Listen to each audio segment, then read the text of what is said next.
Responsibility assigned to any waking volunteer. Suppose they take it seriously because there will be a stand. आप लोगों में एक दिन नहीं इधर ही रखिए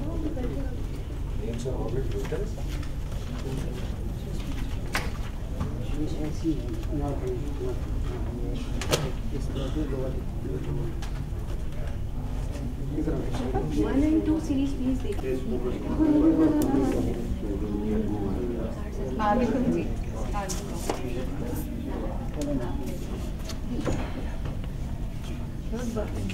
One and two check करिएगा One two series जरूर देखिएगा मैंने आपको पहचाना है बताना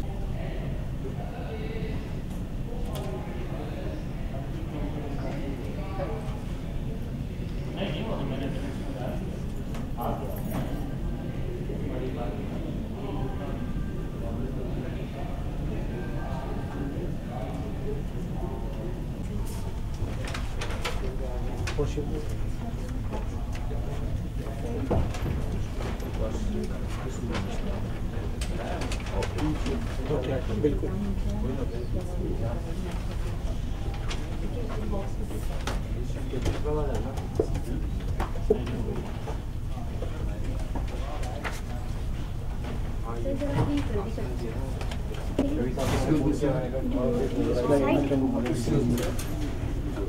उर्दू साइड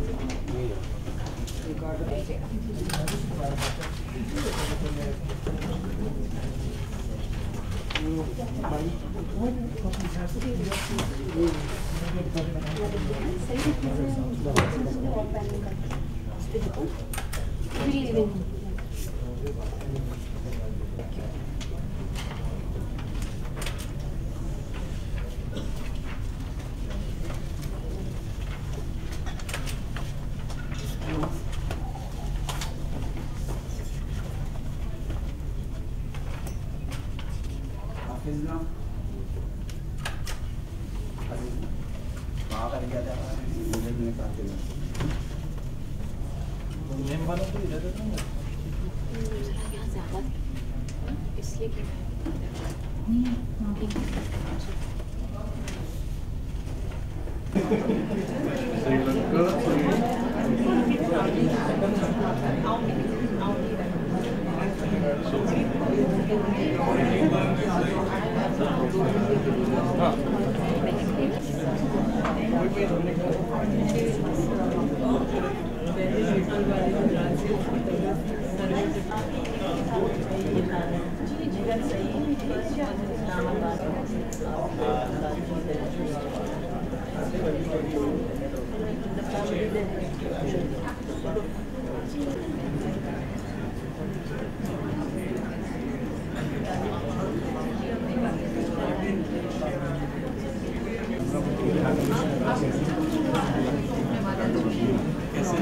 कोई नहीं रोकेगा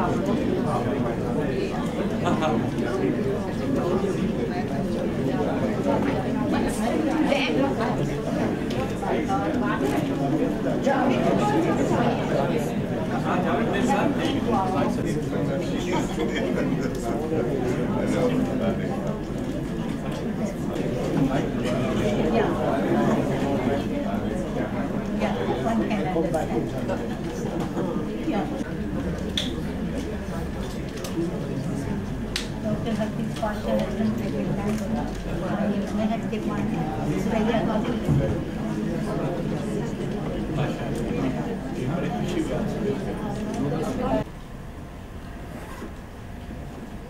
أعوذ بالله من الشيطان الرجيم بسم الله الرحمن الرحيم والعصر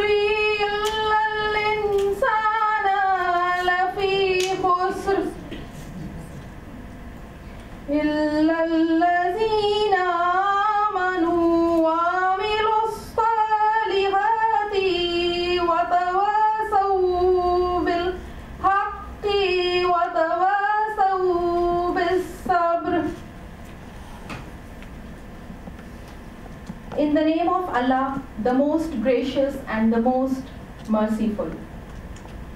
By the token of time, verily man is in loss, except such as have faith and do righteous deeds and join together in the mutual teaching of truth, to patience and constancy. Sadaqallahul Azim.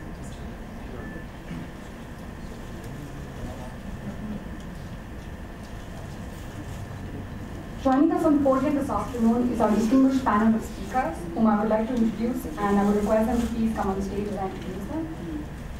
Chairing this afternoon's session is Mr. Javed Jabbar, who is a renowned commentator and an analyst on national and international affairs. Mr. Javed Jabbar has also served as federal minister and as a senator for many years. He is presently a member of the SPDC Board of Directors. He is founder of several grassroots development organizations and is actively involved in voluntary development work. He's authored several books and articles on a range of subjects. Sir, thank you very much for agreeing to preside over this session.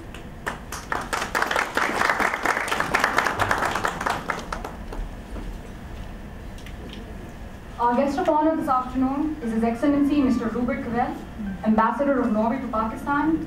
Your Excellency, you're most welcome and thank you for your gracious presence.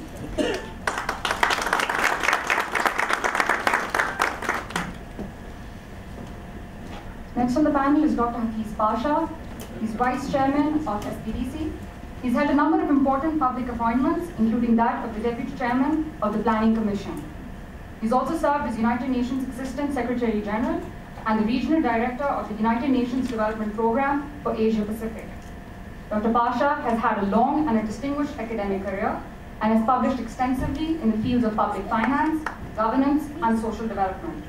Presently, he is Dean of School of Social Sciences and Vice Chairman of the Institute of Public Policy at the Beacon House National University in Lahore.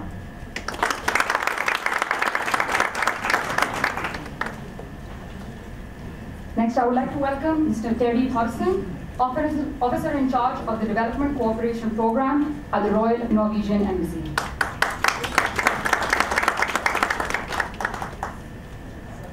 Next on our panel is Professor Dr. Khalda Ghaus, who is currently Managing Director of SPDC. She's a former Chairperson, Department of International Relations, University of Karachi, and former Director, Center of Excellence for Women's Studies. Dr. Ghaus has an extensive teaching and research experience of 28 years in the areas of foreign policy, development, and gender issues.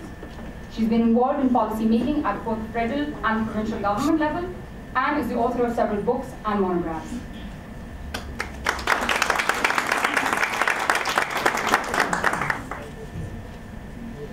Next, I would like to introduce our two presenters this afternoon. Ms. Ifat Ara. She's a principal economist at SPDC. She has over 12 years of research experience in the areas of regional and international trade, social sector improvement, and gender development issues. Ms. Ifat Ara has also worked on a number of research and consulting assignments for government, international donors, multinational, and national organizations. She has several publications to her name.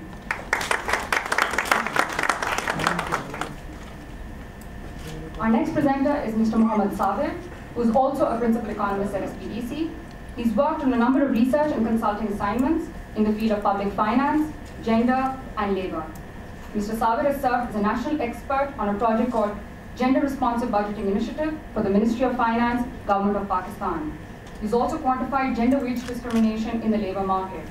Mr. Sabir is the author of several policy and conference papers, journal and newspaper articles. Thank you all very much for being here.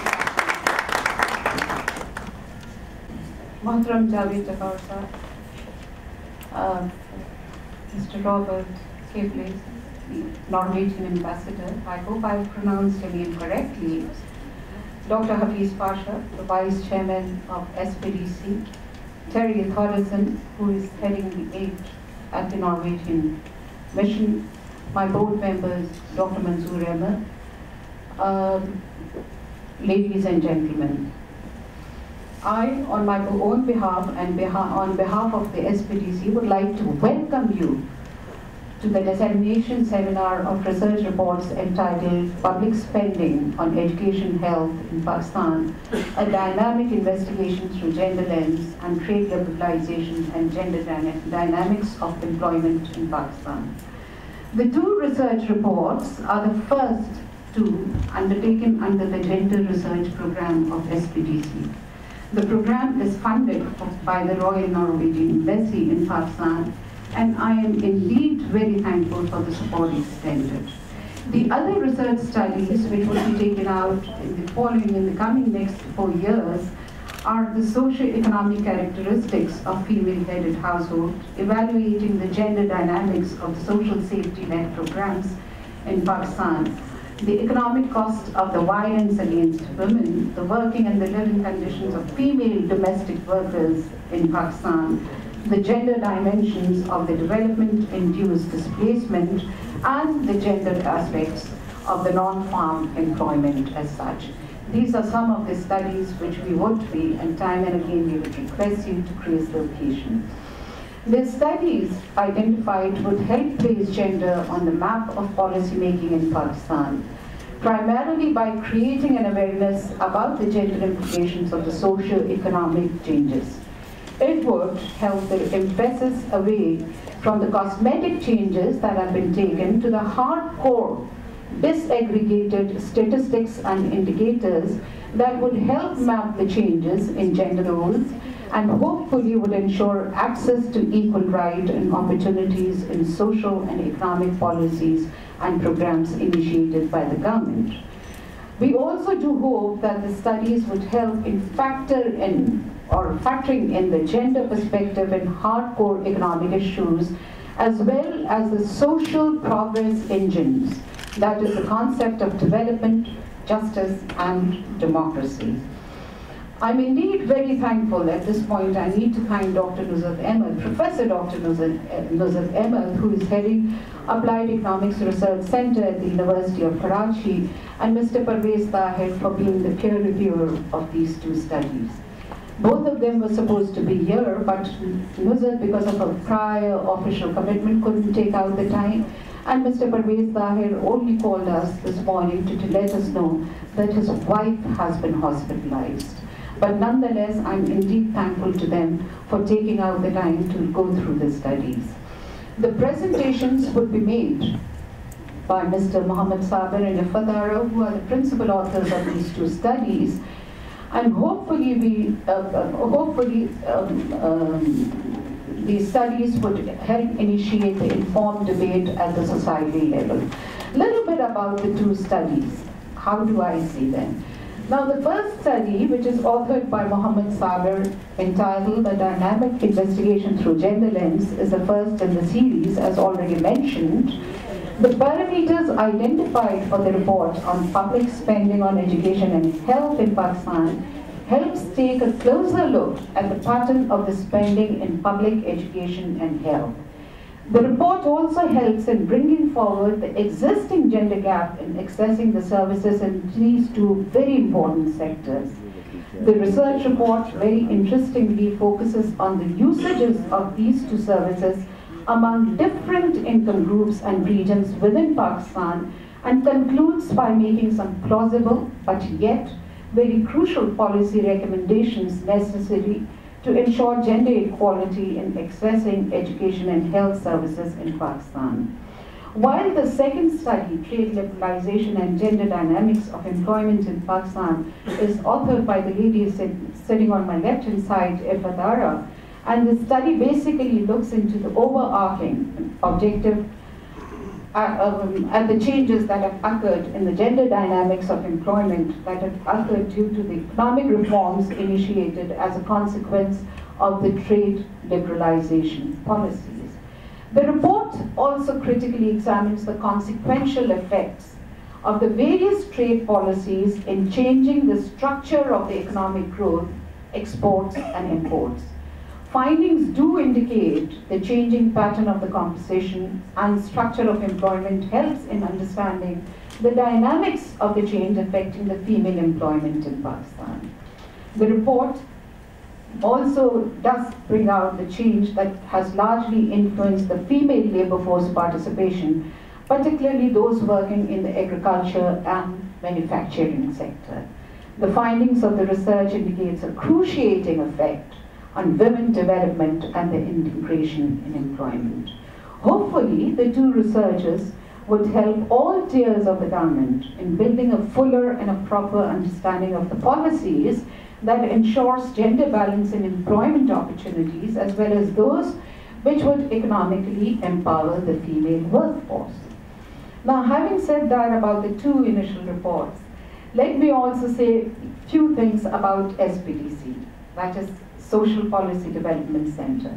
It was established in 1995, and it works to support the national goals of social development and in meeting basic needs, human needs, through research, policy analysis, capacity building, and technical assistance to both the government and the civil society. The 8 areas on which we work are poverty, issues of inequality, public finance, gender issues, issues of governance, education, including education and health, trade, international trade, and the macro model which is there. The board of directors, some of them are present over here, is represented by very prominent and highly respected personalities of our society. Mr. Moin Qureshi is the patron. Mr. Sartaj Aziz, who is the former federal finance and the foreign minister, is the chairman. Dr. Hafiz Pasha, who has kindly come all the way from Lahore to be present amongst us, is the vice chairman. Mr. Saeed Qureshi, again a former secretary general and the deputy chairman planning commission, is one of the board members. Mr. Rafiq Ahun, Mr. Javed Jabbar needs no introduction. Dr. Manzoor Ahmed Saab is sitting right in front of me, and Zeba Sattar Sahiba. I'm indeed very thankful for the board members to be present amongst us, and I'm also thankful to them for the continued support and encouragement given to me and to my team members. So far, SPDC has taken out, it has to its credit 700 publications, policy papers, including policy papers, conference papers, proceedings, annual reviews, Pakistan State of Economy report, and some of the themes which have been identified for the annual reviews are of extreme importance to Pakistan, and I'll give you some of the names. For example, social development in Pakistan was taken out in 98, social development in economic crisis was taken out in 99, towards poverty reduction 2000, growth inequality and poverty came out in 2001, the state of education, again important, was taken out in 2002 and 3, combating poverty, is growth sufficient in 2004, trade liberalization, growth and poverty was taken out in 2005, and women at work was taken out in 2007 and 8. Our forthcoming SDIP, that is Social Development in Pakistan, is on economic and security situation. That is the impact of the security situation on the economy. So, rightly claim that we are one organization who have consistently every year come out with a report without failing it. Thank you. SPDC is represented in almost a dozen technical committees and task force advisory committees. Lastly, I would like to conclude by saying that hopefully in the coming months, the reports which are being launched and for which all of us are here present today would sort of help help the government and the civil society both to initiate a debate and to initiate the policies which are so very necessary. Whereas at the same time, a forthcoming one very important initiative would be that SPDC has now prepared a strategic document on environment as a cross-cutting developmental issues. Hopefully very soon they will be able to initiate that launch. I would conclude by saying that thank you to each one of you for being amongst us. I think researchers, if taken and received this way by civil society and by the individuals, are a source of tremendous encouragement for people like me and my other team members. And I hope that you would benefit from the findings of the research. Thank you so much, ladies and gentlemen.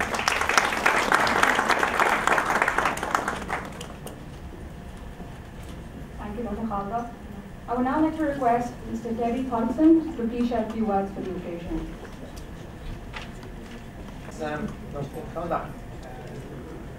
Ladies and gentlemen, Your Excellency, but mostly ladies.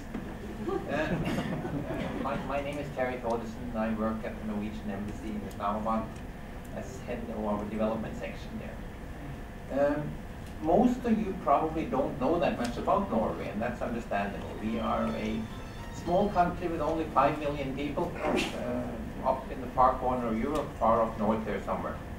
Which means that if you take the Norwegians and try to put them into Karachi, you will get roughly 4 Norways into this place before you have to reach the Karachi population. Until the mid-70s or so, we were a country that was living with simple means because we didn't have much resources. Then we found oil, or somebody else found oil, but it was a lot of it out in the North Sea. And we've been very lucky. The oil pipes haven't broken off, and the North Sea looks reasonably clean now as opposed to other places. But it's improved our economy significantly. Now, coming out of a background as very simple people who lived frugal lives, and all of a sudden finding that we were doing well financially, we have gradually developed our foreign development sector because we still feel that we have a moral obligation to support other people in the world with our found riches in the North Sea. Therefore, we have become more of a player in the development section than one should expect. Norway provides to Pakistan. Pakistan is not the largest country that we are working with. The largest countries are Palestine and Afghanistan, actually. But we have a significant presence in Pakistan, and we are supporting Pakistan in a number of sections. There is no, when we then sit and arrange our development work in Islamabad and split it up into sectors, we provide support to 7 or 8 sectors. There is no one sector that we are supporting more than gender issues and women. In Norway, we believe that women have gotten to a point where the equity level between women and men is not perfect, but it's reasonably good. We would like to support Pakistani women as much as we can to get the same opportunities. Therefore, we are in Sindh. We have our largest single project is in Sindh. It's a large mother and child health program that we hope some of you will hear about in the years to come.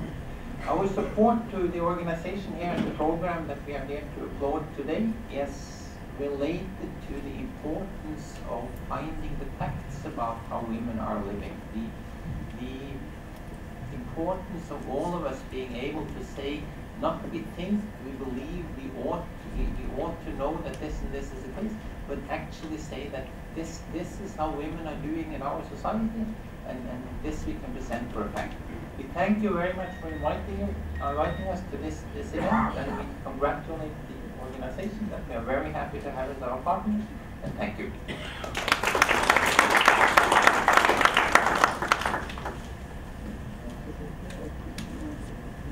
Thank you, Mr. Thompson.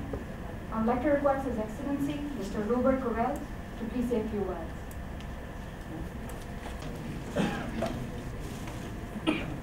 Vice Chairman of the SPDC, Dr. Hafiz Ahmed Pasha, distinguished board members, Managing Director, SPDC, Khalida House, ladies and gentlemen, Assalamu alaikum. I've been asked to say a few words, and in doing so I will limit myself to some very basic points. Before I start, I would like to say to the Managing Director of the SPDC that if you think my name is difficult to pronounce, I can assure you that for me, your name is equally difficult. So why don't we agree that I call you Khalida and you call me Robert? The second thing I wanted to say that I was not informed that my humble servant, Terje, was going to speak here today, so I was quite nervous that he was going to steal my points. He has touched upon a few of them, but forget about what he said. Now comes the truth. Again, ladies and gentlemen, Norway has supported development projects in Pakistan for 40 years. Thus, we launched our first cooperation projects exactly when the first groups of immigrants from Pakistan came to Norway to seek work. There may not be a direct link here, but still, and I think this is important for me to say, the Pakistani community in Norway is the largest non-European immigrant group in my country, and it adds in a very positive way color, flavor, and substance to our bilateral relations. Norway's development cooperation budget for Pakistan is modest, some $25 million per year, but we get a lot back from our available funds. Our priorities are education, health, good governance in the broadest sense of the word, and culture. But of equal importance are two cross-cutting priorities: environment and sustainable development, and gender equality. This means that some projects have improvement of the situation for women as the primary objective, whereas all other projects have this as an additional integral objective. Ladies and gentlemen, women's rights and gender equality are one of Norway's main priorities for development assistance programs in Pakistan and elsewhere.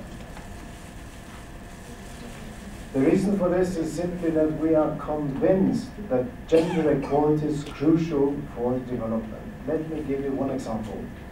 The major development tasks ahead of us are formulated in the so-called United Nations Millennium Development Goals. These are goals on health, education, on poverty, as well as on developing a more fair and just world. We know that many of these goals will not be met by 2015 unless we at the same time are able to empower women and improve their position and situation in our societies. Pakistan lags behind here. The situation for most women in Pakistan is difficult, and their daily life is a struggle to make ends meet. It is, however, important that we may say we know this on a factual basis. And in order to be convincing on gender-related issues, it is essential that we base our words on facts rather than on personal opinion. And our support to SPDC must be understood in light of this. We are assisting SPDC in conducting research to provide reliable, evidence-based information on different aspects of the living conditions for women in Pakistan. Ladies and gentlemen, Pakistan also needs to expand legislation to protect women's interests. Work is on the way in your parliament, but much remains to be done. Some claim that there is little interest among some parliamentarians to give priority to these important issues. To improve women's position in the society, to ensure that they also can enjoy basic human rights, is not done overnight. We have come a long way in Norway, but it has taken decades of political struggle. Your struggle may be even more challenging, as Pakistan is more conservative than many other countries. But I shall leave it at that. I do not need to lecture you on the situation in your own country, but before I leave it completely, I would like to draw your attention to an article in today's The News. This article is about a seminar organized by the National Police Academy. The two first sentences of the article are the following, and I quote: "Experts at the seminar here on Friday said that violence against women in Pakistan has reached an endemic level. It is due to their marginalized social status and a long-established pattern of active suppression of women's rights by society." Ladies and gentlemen, the research of the SPDC is important. It is important for Pakistan, but also for us, that is, for the Norwegian Embassy. The two reports that are being launched today are crucial inputs to the work towards greater gender equality in Pakistan, and at the same time valuable for us in our work to make sure that our projects make a substantial contribution to our common cause. I congratulate the Social Policy and Development Center on the launch of these two important projects. We are proud that we have been able to assist you in financing the reports, and we look forward to studying them carefully. Thank you very much.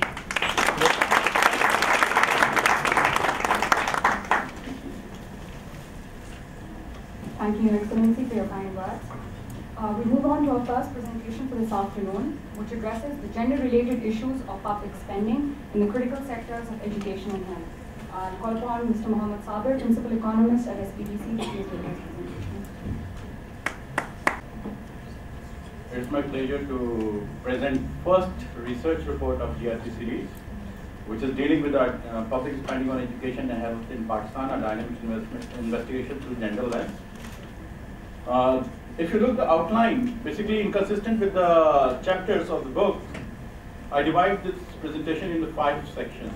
The first chapter basically dealing with why we are interested in education, health, and gender budgeting. Why gender and health and education is important for us, and why this research needs to be done and it's important. The other is dealing a bit difficult thing. What is the concept of benefit incidence, how this approach is established, how this works, and what is the ingredient of this report, research work or methodology. Then subsequent 2 chapter deals with the education and health related finding, and finally we offer some modest policy implications which would improve the situation in Pakistan. So let's begin with the first thing, which is introduction.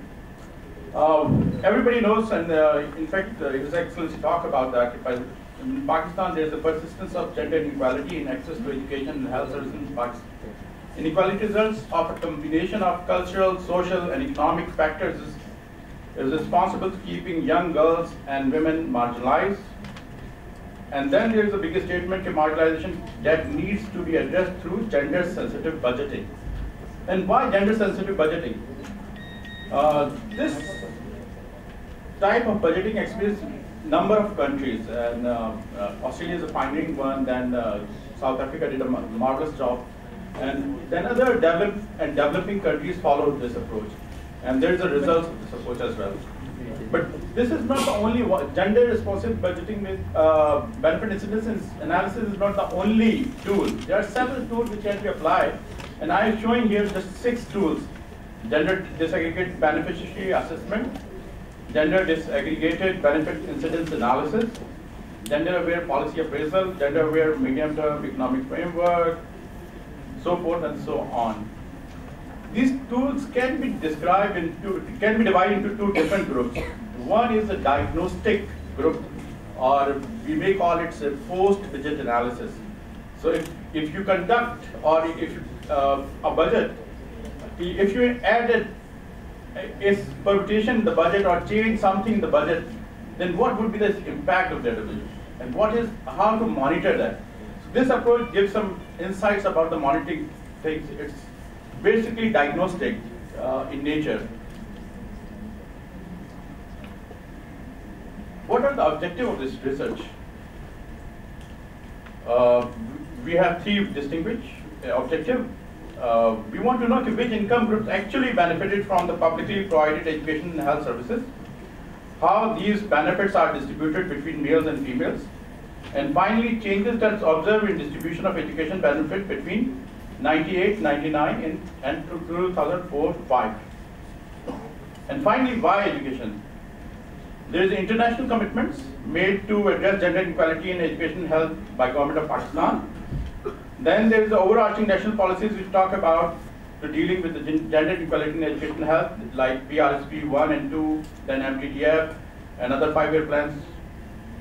Then education and national policies of sectoral policy, education and health, which have some ingredient to address this gender inequalities in these sectors.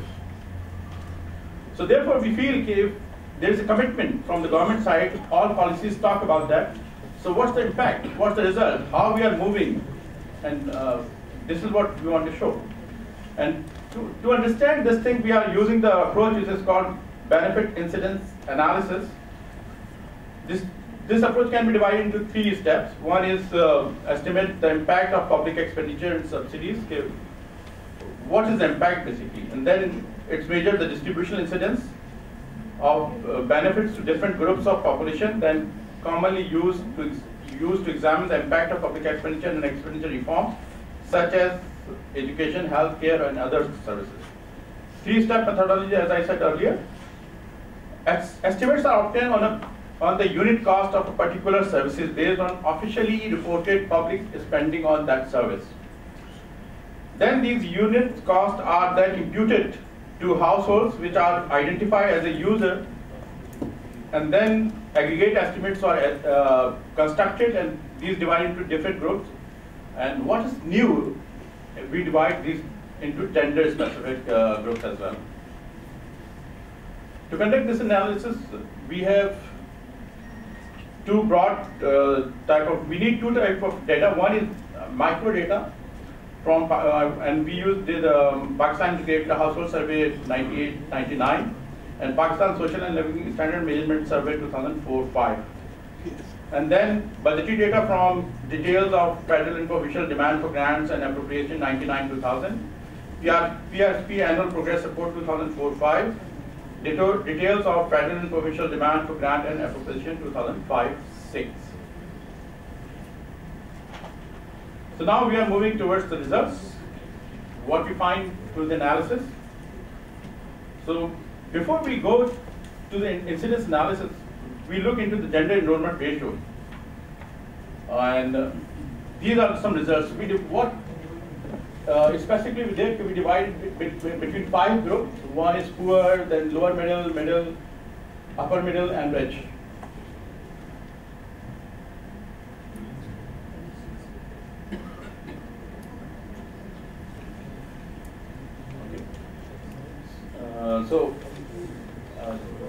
I missed one point which my managing director said I should stress this.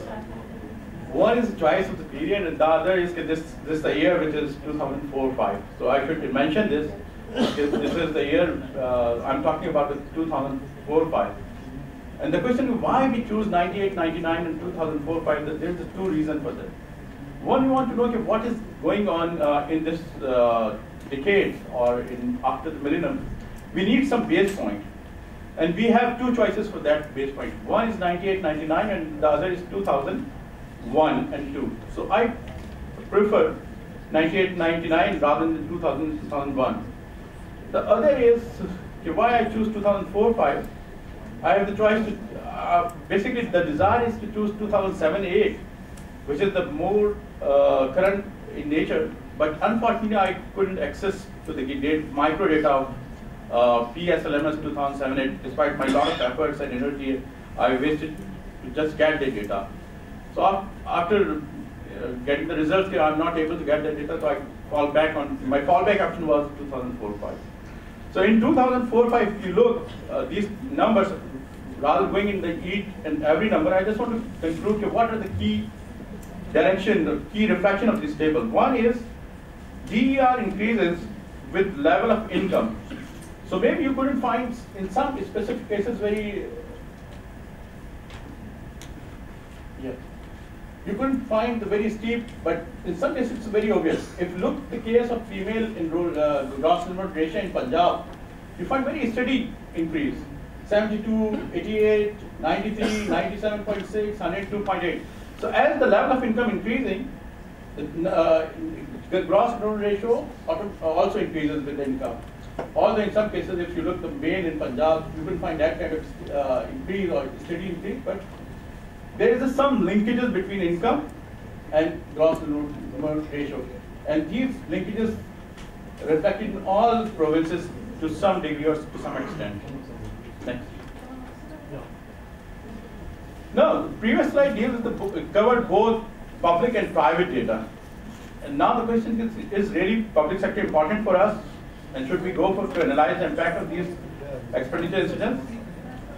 So here is the picture. If you look the primary education, 68.4% enrolled in public schools in Punjab, 73.7 in Sindh, 75.5 in Khyber Pakhtunkhwa, and 93.7 in Balochistan.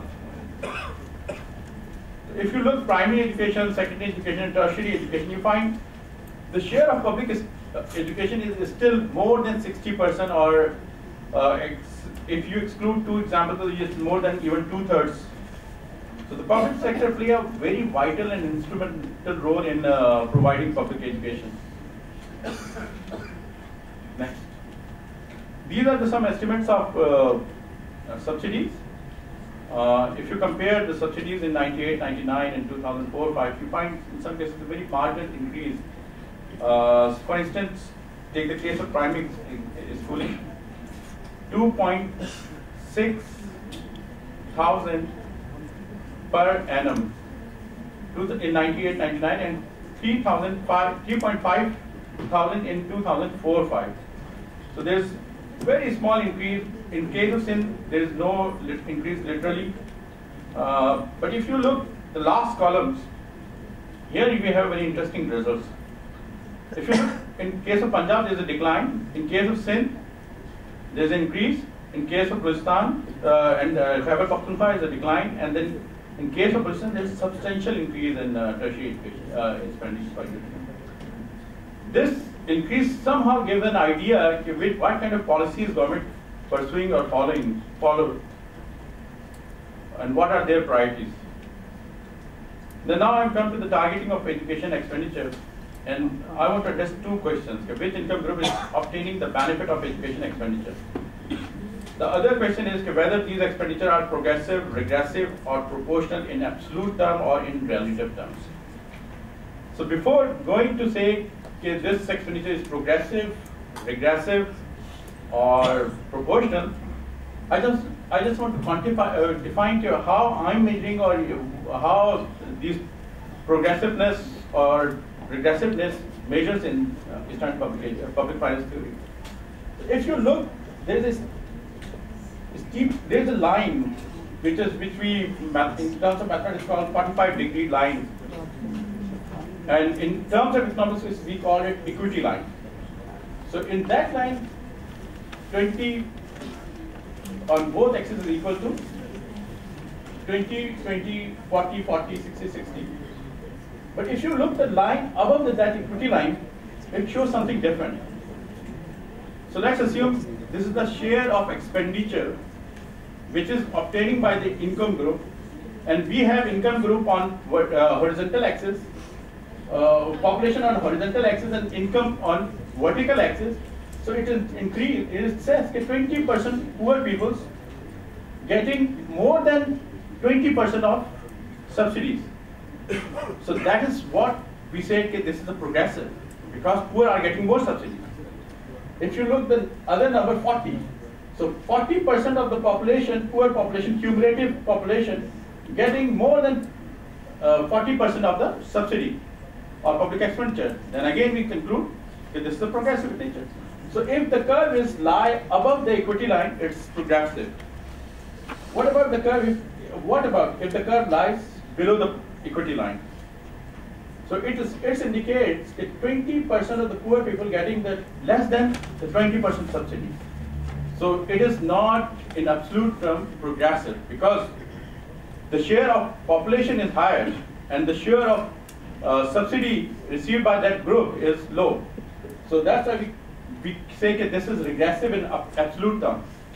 But there is another point. Okay, what about the share of income? If this share is greater than the share of income, which is red line in our case, then still this subsidy is beneficial for the poor.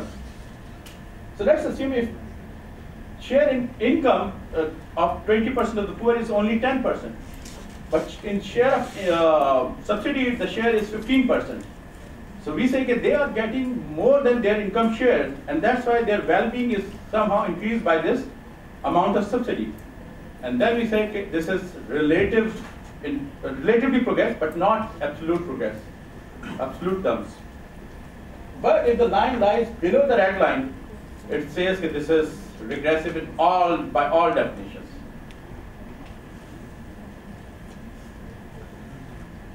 Before conducting this exercise, I hypothetically think of what would be the shapes of the curves.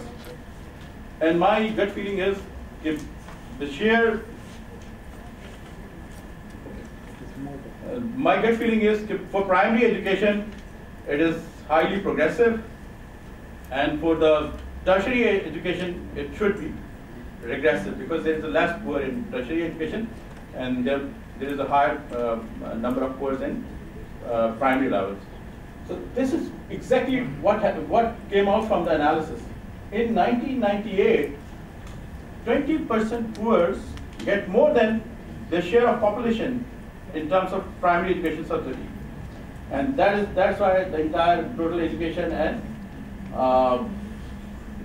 total education expenditure or primary expenditure on primary education both are progressive in absolute terms. Next. But if you look little bit current picture, which is 2004-05, somehow this progressivity didn't reflect that kind of analysis, and the line is cutting the equity line. So from this graph, you can't say it is progressive or regressive. So to deal with this issue, we have an index which is called concentration index. And here are the results of concentration indices. If the index has a value of 0, it is proportional in character. If it has a value of minus, it is progressive, and if it has a positive value, then it is regressive. So if you look, the first line in 1998, primary education, all values are negatives, which shows in 1998, primary subsidy in all provinces is progressive.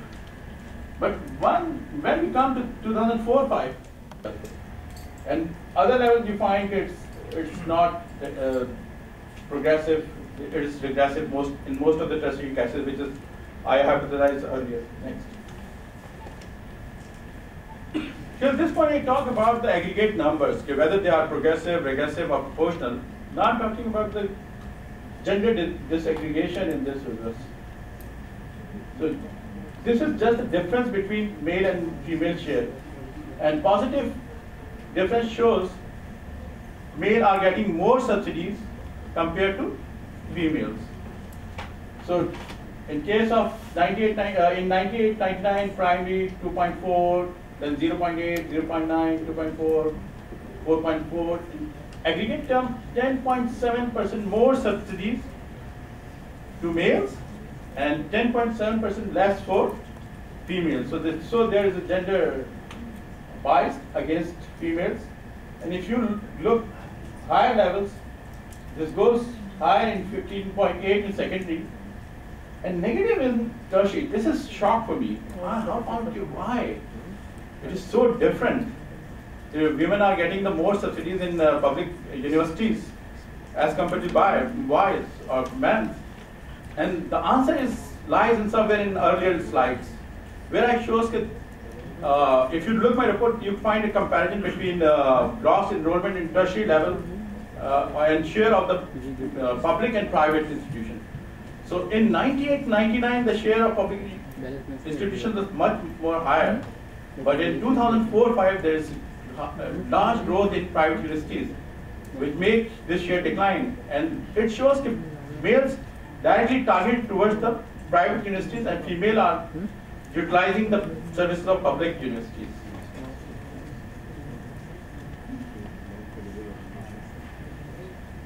Next.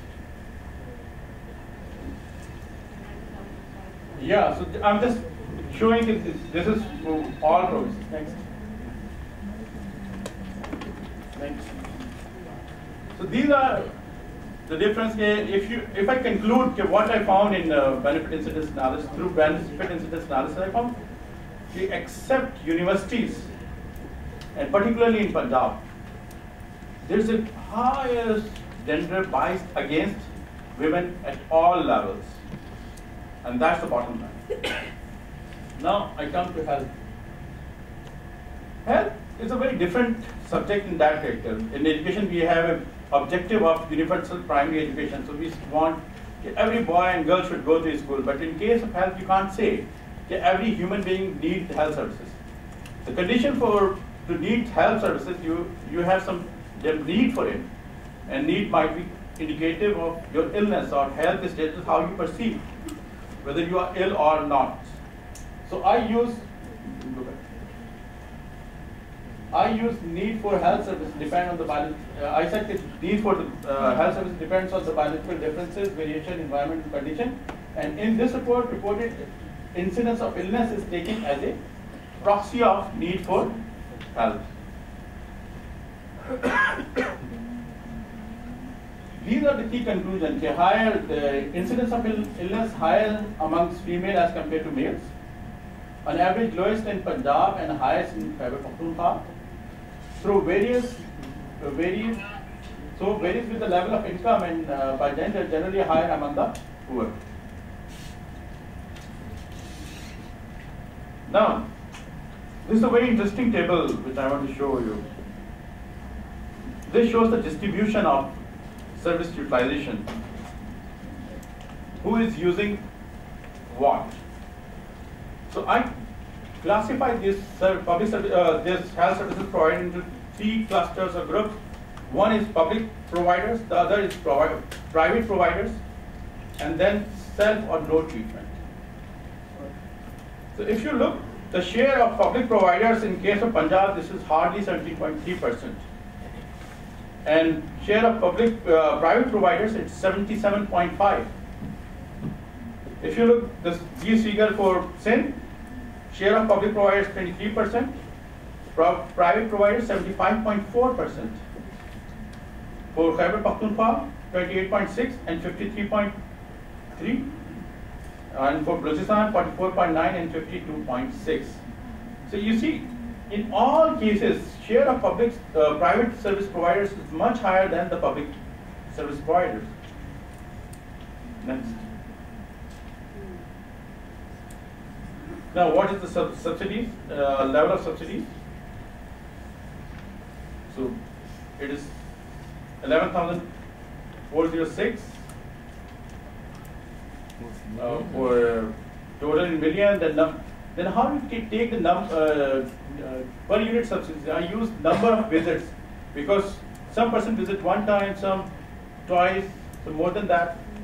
So these are the number of trips, and the last column shows amount of per visit subsidies, which seems to be very high in case of Punjab, which is 6,474, Sindh 3.7 thousand, Khyber Pakhtunkhwa 3.7, and Balochistan 3.5, and for all Pakistan 4.9.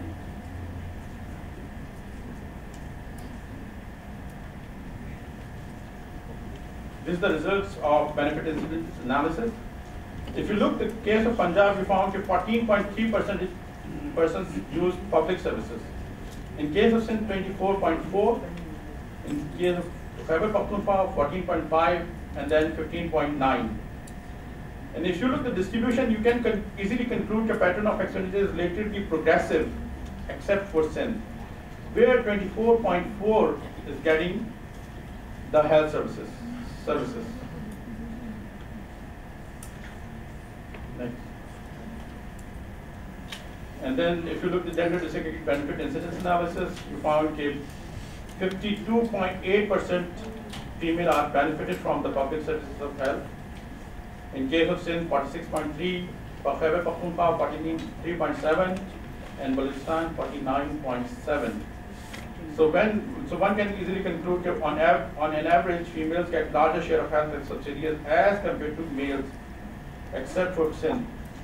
But it doesn't mean that they are really getting their needed share, because their share in illness is also high. So one can also look at these subsidies meeting their demands or not, their needs or not. Now there's some policy implication of this analysis. First, I suggest poverty mapping to improve targeting, because there are some regions you can easily quantify, say that we are poor and rich. So public spending on education needs to be targeted towards the region with higher level of poverty. Additional effort, and then again, gender-sensitive budgeting, additional efforts and resources are required to break through the cultural barriers and demand-side restriction on girls' education. The gender-sensitive policy formulation and budgeting at lower tiers of the government, it would definitely help to reduce gender disparity in education. And also drawing best practices from Punjab, where the progress is marvelous. And then province-wise policy in Balochistan, a shift of spending from tertiary towards primary definitely help to reduce gender inequality and finally address rural-urban disparities. Policy implication for health. The present meager usage of public health services indicate that the health sector continues to be a neglected sector, requires reallocation of resources from other sectors to health sectors.